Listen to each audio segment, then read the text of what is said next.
ډاکټر صاحب زموږ په دې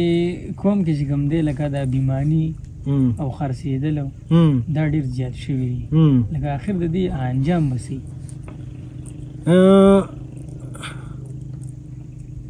د دې په باره کې یو سټوري ده او زه د ډاکټر فاروق اعظم سره د بخښنې نه لږ غوندې ماډیفاید فارم کې پیش کوم دا هغه لیکلې وه ما ته یې رالېږلې وه ډېره پخوا 3 خانانو په یوه علاقه کې د یو دغه کلی و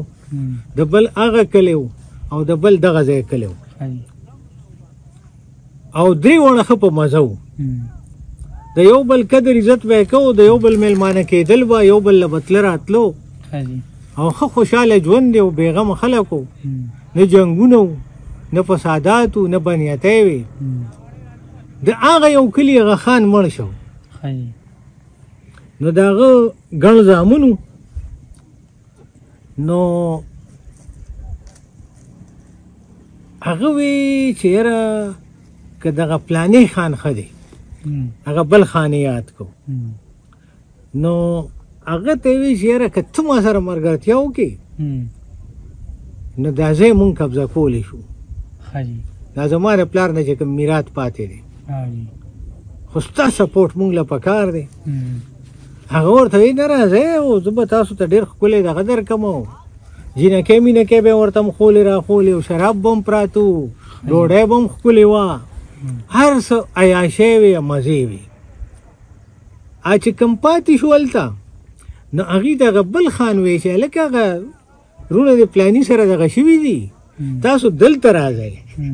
نو هغه ورته د هغې نه ښې عیاشۍ ورکړې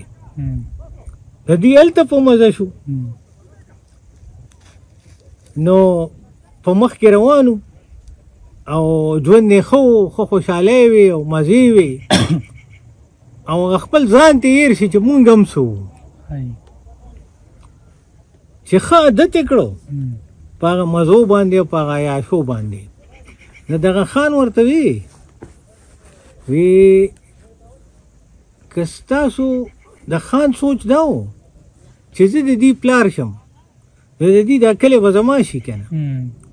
نو د هغې دپاره دا دغه دی چې د دې مور هغه باندې نکاح وتړي نو هغه ورته وی چې دا مور د یوازې ناسته ده کونډه ده نو دا خو به واده کوي که نه نو ښه دا نه دی چې ما سره واده وکړي نو هغې هم وی چې او دا خبره خو دې ښه وکړه نو هغه زامن یې راغله نو مور ته یې مینتونه شروع کړو چې ته واده وکړه او په هغه خان سره دغه شي او به زمونږ پلار شي دی بل خان وی که ما سره یې واده وکړه دا کلی به زما شي نو هغې هم راغله د دې خپلو کې په جګړه شو یو وی بیبی به هغه سره واده کوي بل وی بیبی به هغه سره واده کوي او هغه مور یې په منځ کې ناسته وه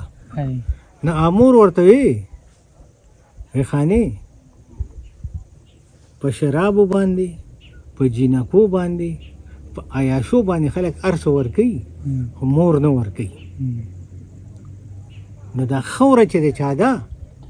دا مور ده او دا که مونږ د رشوت په نوم باندې یا د عیاشۍ په نوم باندې یا د روسي په وینا یا د امریکي په وینا خپل کور تباه کوو او خپله مور خرڅو نو دا 5 روپۍ 10 روپۍ 20 روپۍ 50 روپۍ رشوت نه دی دا مونږ د دې مور سودا کوو چې مونږ رشوت اخلو مونږ قانون ړندو مونږ چې رشوت اخلو مونږ میرټ ړندو چې مونږ رشوت اخلو مونږ انصاف تباه کوو نو ته چې د یو انصاف تعلیم یو وطن تعلیم تباه کې میرټ تباه کې انصاف تباه کې قانون تباه کې نو هغې کې پاتې څه شو مور خرڅول شو که او وطن موري نو که زمونږ د وطن خلکو کلم په صحیح معنو کې د خورې ته مور وې نو بیا به دا چلونه نه کوي دا احساس په دې قوم کې پیدا کول دي او که تاسو د درنو قومونو تاریخونه وګورئ نو هغې چرې په انصاف سودا نه ده کړې هغې په میرټ سودا نه ده کړې هغې په تعلیم سودا نه ده کړې او موږ نن لګیا یو په دقه چلونو باندې په میډیکل کالجونو باندې، په سیول سرویسز کې، په آرمډ فورسز کې، په هر لحاظ باندې، په عدالتونو کې موږ په پیسو، په رشوتونو، په سفارشونو باندې دا ټول نظام ړندو او ملک تباه کوو. نو وطن موري او د مور په شان عزت چې چا نه دی کړی، نو هغه به طور قوم هم تباه شوي دي.